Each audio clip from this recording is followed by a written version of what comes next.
Hello all of you. जैसा कि आप सब लोग जानते हैं कि यहाँ पर हम यूजीसी नेट का जो है सिलेबस कवर आउट कर रहे हैं, ठीक है, जिसमें हम पूरा सिलेबस और कोर्स कवर आउट कर रहे हैं। यूनिट 2 मैनेजमेंट में अभी आपको पढ़ा रहा हूँ, पूरा मैनेजमेंट का सिलेबस हम कवर कर रहे हैं यहाँ पर, राइट। पेपर 2 जो है यूजीसी का मैनेजमेंट उसका, ओके। और इसमें जो है हमने यूनिट 1 ऑलरेडी जो कर चुके हैं हम, ठीक है, आप उसके वीडियोस देख सकते हैं। और इस संडे को मैं आपका टेस्ट लेने वाला हूँ। डेफिनेटली कल हमारा ये सेकंड यूनिट भी कवर्ड आउट हो जाएगा। तो हो सकता हो कि आपको सेकंड यूनिट के भी दिखने मिल जाएं, या फिर हो सकता है कि एक कॉम्प्रिहेंसिव में यूनिट 1 का आपका जो है टेस्ट ले लूँ, ठीक है। सो जिसको नहीं पता है मैं उन्हें बता दूं कि मैं ऑलरेडी यूजीसी नेट क्वालिफाइड हूँ, ओके। एंड मैं चाहता हूँ कि आपको भी फ्री ऑफ कॉस्ट जो है नॉलेज मैं दे सकूँ, जिससे आप भी अपना जो है यूजीसी नेट एग्ज़ाम जो है वो क्लियर कर सकें। और इसके लिए आप जो हैं तो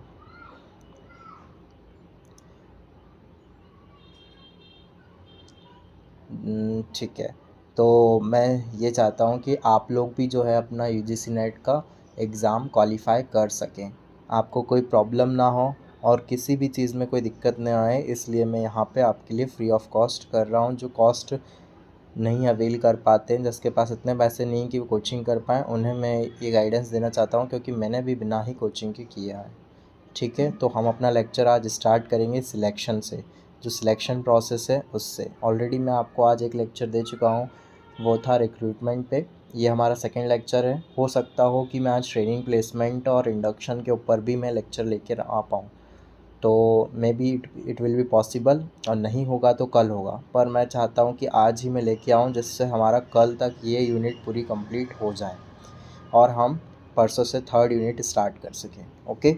सो ज़्यादा देर ना लगाते हुए हम स्टार्ट करते हैं। सिलेक्शन क्या है, ठीक है। सिलेक्शन जो है, आप सभी बच्चे अगर एमबीए में पढ़े होंगे, जो भी अभी इस वीडियो को देख रहे हैं, अगर आपने पढ़ा है तो आपको पता होगा कि सिलेक्शन क्या है, या मैं ऑलरेडी अपनी फर्स्ट यूनिट में भी इसको डिफ़ाइन कर चुका हूँ कि सिलेक्शन क्या हो, ठीक है। नहीं देखिए तो आप देख सकते हैं, स्टाफिंग का जो प्रोसेस मैंने आपको समझाया था उसमें भी समझाया है। आपने अपने बीकॉम या ग्रेजुएशन लेवल में भी पढ़ा होगा, ठीक है, कहीं ना कहीं जिसने बीबीए कर रखा है, राइट। अगर आप एचआरएम से रिलेटेड हो तो भी पता होगा, या आप 11th-12th करके आए हो तो भी, ओके। तो इसमें क्या होता है बेटा, ये एक प्रोसेस होती है जो कि क्या करती है, पिक आउट करती है ऐसे इंडिविजुअल्स को जिसके पास जो वो क्वालिफ़िकेशन है जो कि जॉब के लिए रिक्वायर्ड है, राइट। उनके पास वो एक्सपीरियंस है, ठीक है ना, एक ऑर्गेनाइजेशन में जाने का, ठीक है। और उस जॉब के लिए जो वो क्राइटेरिया जो वो फुलफ़िल करते हैं अकॉर्डिंग टू देयर क्वालिफ़िकेशन, ठीक है। तो सिलेक्शन वो प्रोसेस है जहाँ पे ऐसे इंडिविजुअल्स को पिक किया जाता है जिनके पास अकॉर्डिंग टू जॉब जो है वो क्वालिफ़िकेशन है। सेकंड, ये एक नेगेटिव प्रोसेस होता है।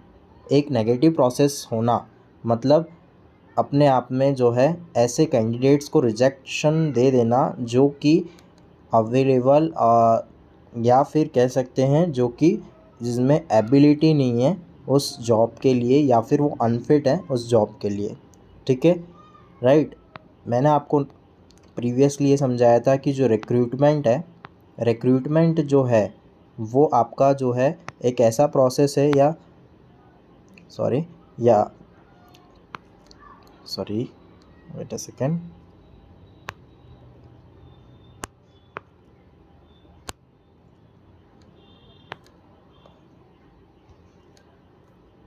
ओके। तो रिक्रूटमेंट वो एक ऐसा प्रोसेस है जहाँ पे मैंने आपको ये चीज़ समझाई थी कि वो एक जो है पॉजिटिव प्रोसेस है। रिक्रूटमेंट एक पॉजिटिव प्रोसेस है, ठीक है, ये हम पढ़ के आए हैं। क्योंकि वो क्या करता है, सारे जितने भी पूल ऑफ कैंडिडेट्स है वो क्रिएट करता है, सभी को अट्रैक्ट करता है, सभी को इनवाइट करता है कि वो अपना एप्लीकेशन दें जॉब के लिए, राइट।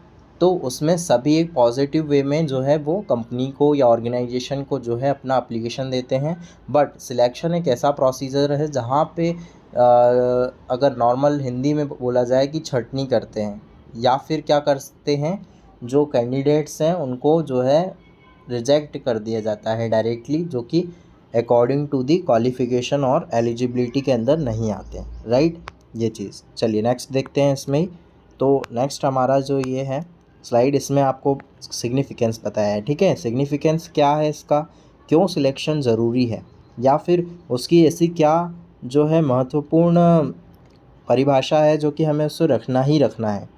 तो selection of the employ with right kind of aptitude and attitude will reduce the absenteeism, ठीक है। सिलेक्शन बहुत ज़रूरी है, क्योंकि इसमें क्या होगा ना कि सिलेक्शन करते समय अगर हम सही चीज़ें करेंगे या सिलेक्शन करेंगे तो जो एब्सेंटिज़म है वो कम होगा एक तो, दूसरा एम्प्लॉय का जो टर्नओवर होगा, जो एम्प्लॉय जो है छोड़ के चले जाते हैं वो नहीं होगा। क्योंकि अगर आपने सही स्किल्स वाले को अगर आपने जॉब दी है, ठीक है, तो वो वहाँ पर रहेगा, उसको अपनी स्किल्स समझ में आएंगी, वो इम्प्रूव करेगा, हमारे को प्रोडक्टिविटी मिलेगी ऑर्गेनाइजेशन को, राइट है। फिर नेक्स्ट पॉइंट है कि कॉम्पिटेंट एम्प्लॉयज़ जो हैं वो क्या प्रूव करेंगे, तो effective and efficient to the organisation, वो मतलब ऑर्गेनाइजेशन के लिए अपने आप में वो फ़ायदा होंगे, ठीक है। अगर सिलेक्शन करते हैं तो हम उसमें उन्हीं लोगों को चुनेंगे ना जो कि एक तरीके से कॉम्पिटेंट है।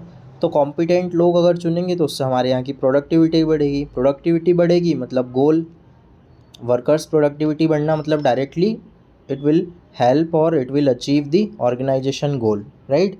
तो ये होगा। फिर right person for right job induces higher job satisfaction, ठीक है। अगर सही पर्सन को हमने सही जॉब दी है तो उसको सेटिस्फैक्शन भी होगा जॉब का, एक चीज़ याद रखना। Now come to the next. So here you can see the factors of selection. Factors of selection क्या हैं जी, तो फिजियोलॉजिकल फीचर, ठीक है। सिलेक्शन में हम इन चीज़ों को बहुत बारीकी से देखते हैं कि उसका फिजियोलॉजिकल फ़ीचर क्या है, क्या वो जिस काम के लिए है, फॉर एग्ज़ाम्पल अगर हम पुलिस की भर्ती करवा रहे हैं, राइट, तो उसकी हाइट क्या उतनी है, क्या उसका वेट उस हिसाब से है, राइट, क्या आई साइट उसकी सही है, एंड्योरेंस सही है, तो हम उसका बॉडी मास वगैरह या बीएमआई चेक करेंगे, बॉडी मास इंडेक्स की वो सही है कि नहीं है, या फिर जितनी रिक्वायर्ड है अकॉर्डिंग टू जॉब वो है कि नहीं है, फिज़िक उतना है कि नहीं, वो काम करने लायक है कि नहीं। अगर हार्ड वर्क होगा या स्मार्ट वर्क तो हम उसी हिसाब से जो है उनकी फ़िज़िक को डिसाइड करेंगे और उसके हिसाब से उनको लेंगे।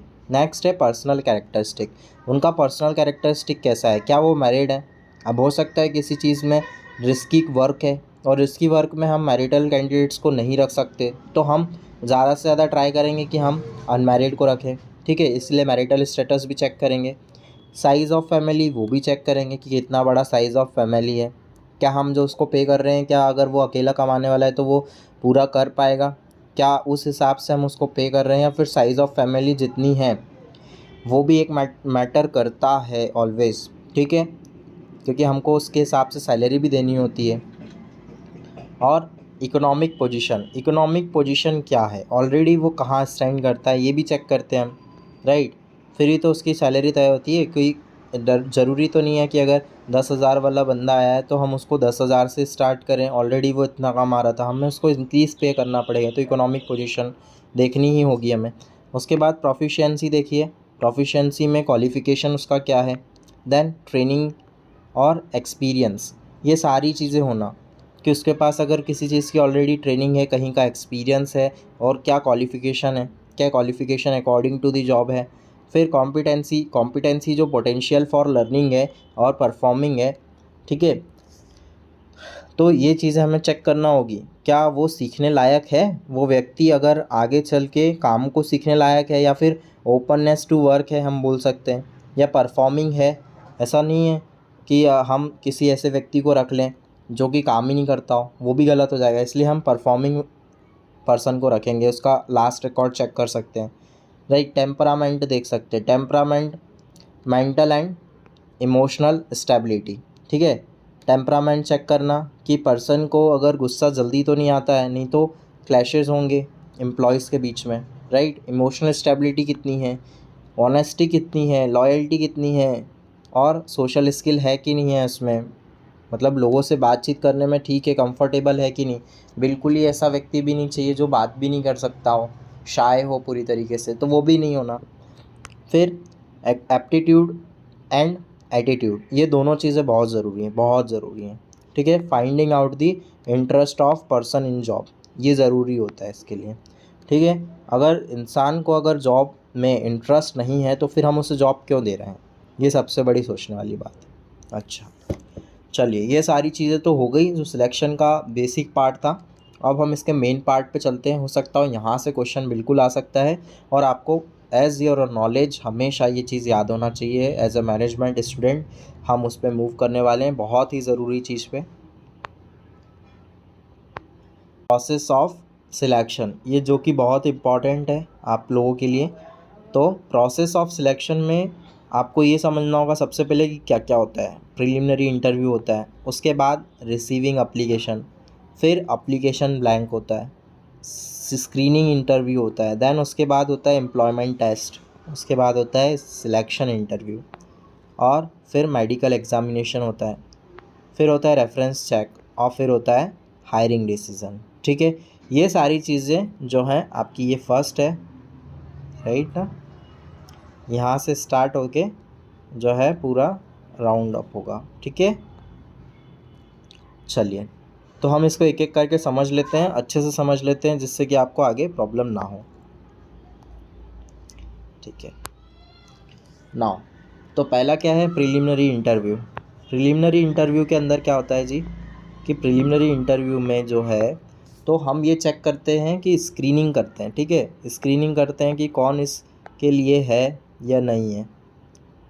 ठीक है, सबसे पहला स्क्रीनिंग करना लोगों को, ठीक है, और उनको वहीं से रिजेक्ट कर देना। अगर वो हमारे जॉब के लिए ज़रूरी नहीं है तो उनको बिल्कुल तरीके से रिजेक्ट कर देना, रिजेक्ट कर देना। ठीक है, फिर सेकंड प्रोसेस जो मैंने आपको बताया वो है रिसीविंग एप्लीकेशंस। रिसीविंग एप्लीकेशंस, अगर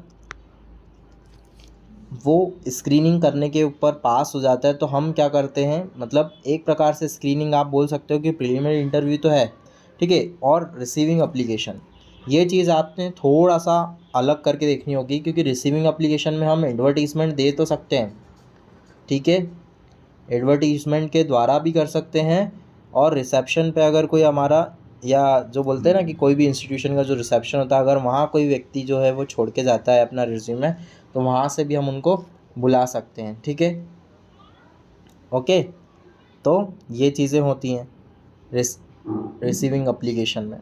तो एडवर्टीज़मेंट आप लिख सकते हो, ठीक है, एडवर्टीज़मेंट, एडवर्टीज़मेंट, ओके। इसके बाद जो है वो है आपका एप्लीकेशन ब्लैंक। एप्लीकेशन ब्लैंक का मैंने जो है आपको बताया कि जो एप्लीकेशन ब्लैंक है ना, वो सभी को पता होगा कि ऐसा एक पेपर दे देते हैं, उसके अंदर उन सभी कैंडिडेट्स को बोलते हैं कि आपका नाम भरो, डीओबी भरो, आपके पेरेंट्स का पता क्या है, ठीक है, अपने बारे में भरो, जॉब के बारे में आपका क्या पर्सपेक्टिव है, क्या सोचते हो, आपकी सैलरी क्या एक्सपेक्टेड है, ठीक है, अदर थिंग्स, वो सब चीज़ें जो कि आपकी बहुत ही ज़रूरी हैं जॉब को लेके। ठीक है, तो ये सारी चीज़ें आपसे भरवाई जाती हैं, वो होता है एप्लीकेशन ब्लैंक। इसके बाद होता है स्क्रीनिंग इंटरव्यू आपका। स्क्रीनिंग इंटरव्यू भी इम्पॉर्टेंट है, बहुत ही ज़्यादा इम्पॉर्टेंट है। अब कि स्क्रीनिंग इंटरव्यू, शुरुआत में स्क्रीनिंग तो कर ली, पर स्क्रीनिंग इंटरव्यू में जब एचआर होता है, आपने एचआर राउंड सुना होगा, ठीक है, तो वैसा ही कुछ है कि एचआर राउंड होता है, और एचआर राउंड में वो आपसे सारी चीज़ें पूछते हैं कि आपका फैमिली बैकग्राउंड कैसा है, कहाँ लोकेशन है, आप क्या रीलोकेट कर सकते हो, नहीं कर सकते हो, वो सारी चीज़ें आपसे होता है, और उसको हम बोलते हैं स्क्रीनिंग इंटरव्यू। उसके बाद नेक्स्ट जो होता है वो होता है एम्प्लॉयमेंट टेस्ट। एम्प्लॉयमेंट टेस्ट होता है जी, तो एम्प्लॉयमेंट टेस्ट में क्या चीज़ें वो पूछते हैं, वो आपसे पूछते हैं एबिलिटी पूछते हैं, ठीक है, मैं यहाँ शॉर्ट फॉर्म में लिख रहा हूँ, थोड़ा बहुत देख लेना जी, इतनी जगह तो नहीं है। एबिलिटी क्या है, नॉलेज क्या है, फिर उसके बाद आपसे पूछते हैं कि आपका मतलब एबिलिटी जो है वो चेक करते हैं, लाइक कोई टेस्ट ले लेते हैं ना, वो एप्टीट्यूड टेस्ट बोल सकते हैं अपन उसको, ठीक है, एप्टीट्यूड टेस्ट हो जाएगा।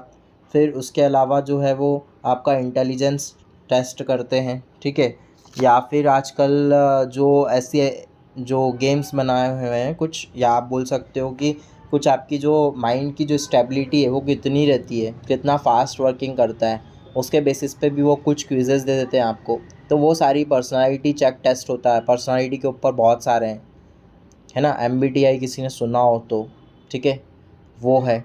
अपन पढ़ेंगे, सब पढ़ेंगे आगे, ठीक है। तो देखते हैं, अभी तो हाल फिलहाल सिमुलेशन टेस्ट भी होते हैं आजकल, ठीक है ना, कि आप कैसा क्या परफॉर्म करेंगे, आपके लिए सिचुएशन दे दी जाती है। तो चलिए, ये सारी चीज़ें होती है ना। उसके बाद इसके बाद जो है वो आपका होता है सिलेक्शन टेस्ट होता है। एक हो गया स्क्रीनिंग टेस्ट हो गया, ठीक है, जैसा कि मैंने ये बताया आपको, ये हो गया आपका स्क्रीनिंग टेस्ट, ठीक है। स्क्रीनिंग टेस्ट के बाद मैंने आपको क्या बताया जी, तो स्क्रीनिंग टेस्ट के बाद जो मैंने आपको बताया एम्प्लॉयमेंट टेस्ट, और उसके बाद सिलेक्शन इंटरव्यू। सिलेक्शन इंटरव्यू में क्या होता है कि आपसे जो है एक ओरल फॉर्म में चीज़ें पूछी जाती हैं, जिससे वो क्या करते हैं, आपकी पर्सनालिटी चेक करते हैं। फिर आपसे वो आपका टेम्परामेंट देख लेते हैं वहीं पे, ठीक है। टेम्परामेंट देखेंगे। फिर उसके बाद ब्रीफ एप्लीकेंट, अगर ब्रीफ लेते हैं वो आपसे कि आप क्या इस बारे जॉब के बारे में सोचते हो, यहाँ के ओनर कौन है, ये सारी चीज़ें, वो छोटी छोटी चीज़ें तो वैसे तो HR में भी करी जाती है, बट यहाँ पे जो लास्ट स्टेज है वो आपको जॉब को लेके, आप ये जॉब को किस तरीके से देखते हो, वो बहुत ज़रूरी होता है ये सिलेक्शन इंटरव्यू के लिए, ठीक है। और जब ये हो जाता है, ये स्ट्रक्चर भी हो सकता है और अनस्ट्रक्चर भी हो सकता है, मतलब पहले से कोई क्वेश्चन उन्होंने जो डिसाइड करे वो तो ठीक है, बाकी कोई रैंडम क्वेश्चन है वो अनस्ट्रक्चर हो गया, ठीक है। मतलब कुछ भी अलग से अगर उन्होंने पर्सनली कुछ पूछ लिया आपसे, रैंडम क्वेश्चन कर लिया बहुत ही वेग कि आप इस जगह से उस जगह पे जाना पसंद करोगे, तो क्या आप अपनी फैमिली को भी साथ में लेके जाओगे, राइट, या कुछ भी अनादर वो क्वेश्चन पूछ सकते हैं, ठीक है ना। तो वो अनस्ट्रक्चर्ड क्वेश्चन हो जाता है कि ठीक है, वो पहले तो डिसाइडेड नहीं था, वो वर्क से रिलेटेड भी नहीं हो सकता है, ठीक है ना, जैसा मैंने आपको बताया अभी, ये अनस्ट्रक्चर्ड। नेक्स्ट होता है कि मेडिकल एग्जामिनेशन होता है। मेडिकल एग्जामिनेशन ऐसा होता है कि जहाँ पे सारी चीज़ें आपकी देखा जाता है कि अगर वो पुलिस का जॉब है, जैसे ही वही एग्जाम्पल लेते हैं, तो क्लियर विज़न है कि नहीं, आपका जो आपका विज़न है वो क्लियर है कि नहीं, आप परफेक्टली जो है हियरिंग कर सकते हो कि नहीं, आपका स्टेमिना कैसा है, आपका टॉलरेंस कैसा है, अगर आपको बहुत ज़्यादा लॉन्ग वर्किंग आवर्स दिए जाएं, लॉन्ग वर्किंग आवर्स हो गए, विज़न हो गया, ठीक है,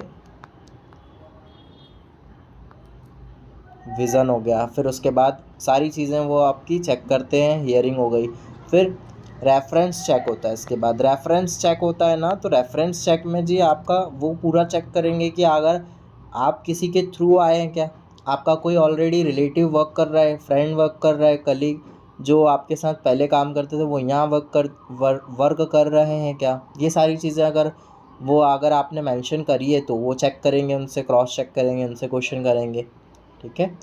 उसके अलावा ये हो गया रेफरेंस चेक हो गया। उसके बाद हो गया हायरिंग, लास्ट में हायरिंग डिसीज़न में उनका क्या होता है कि हायरिंग डिसीज़न में वो ये चीज़ें सारी चेक करते हैं कि मतलब एक प्रकार से हायरिंग डिसीज़न आप डायरेक्ट ही बोल सकते हैं कि इसमें कोई ऐसी चेकिंग वगैरह नहीं होती है।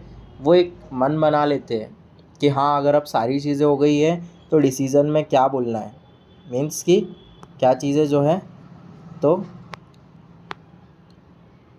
किस तरीके से जो है हम उस पर्सन को जो है वो एक डिसीज़न दे सकते हैं कि आप सिलेक्टेड हो या नहीं हो, ठीक है, सिलेक्टेड और नॉट सिलेक्टेड, ये चीज़ें होती है हायरिंग डिसीज़न में। और यहाँ से आपका अपॉइंटमेंट लेटर आपको मिल जाता है अगर आप सिलेक्टेड हैं तो, ठीक है। ये सारी चीज़ें मैंने आपको बता दी है।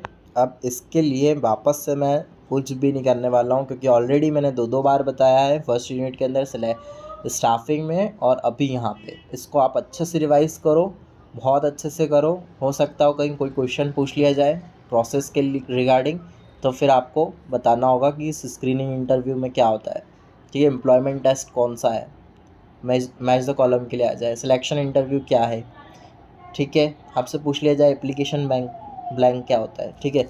ऐसा कभी क्वेश्चन बनता नहीं है, बट जनरली जो है कहीं ना कहीं प्रोसेस के अंदर कुछ ना कुछ अगर वो पूछ लें तो फिर वैसे मैं आपको क्वेश्चंस की प्रैक्टिस भी करवाऊँगा, तो डोंट वरी अबाउट दिस। चलिए, तो काफ़ी ज़्यादा मिनट्स का लेक्चर हो चुका है, तो हम इसको वाइंड अप यहीं करेंगे। सो ऑल ऑफ़ यू, ठीक है, thank you for watching me guys and ठीक है, तो हम जल्दी से जल्दी अपने मॉक्स को स्टार्ट करने वाले हैं। मॉक आप भी लगाइए, प्रीवियस ईयर क्वेश्चंस करिए, ठीक है, बहुत ज़्यादा ज़रूरी है। प्लस प्लस और प्लस, या फिर हम राइट राइट और राइट बोल सकते हैं। करिए करिए, आपका सिलेक्शन मैं करवा के दूंगा, आप बस मुझे फॉलो करिए थोड़ा। अगर मान लीजिए हमारी यूनिट 5 तक भी हो जाती है ना, और अगर मान लीजिए नहीं हो पाता है किसी कारण से, वैसे मैं पूरी कोशिश करूँगा कि हमारी 10 यूनिट तक पहुँचे, नहीं भी हो पाया तो मैं आपको सिलेक्शन पक्का करवा के दूंगा। पेपर सेकंड के लिए आप डिपेंडेंट हो सकते हैं मुझ पर, ठीक है। So take care and previous year question अच्छे से करिए, सब कुछ अच्छे से रखिए, और फिर मिलते हैं। So bye bye guys and like share and subscribe guys, bye, thank you for watching.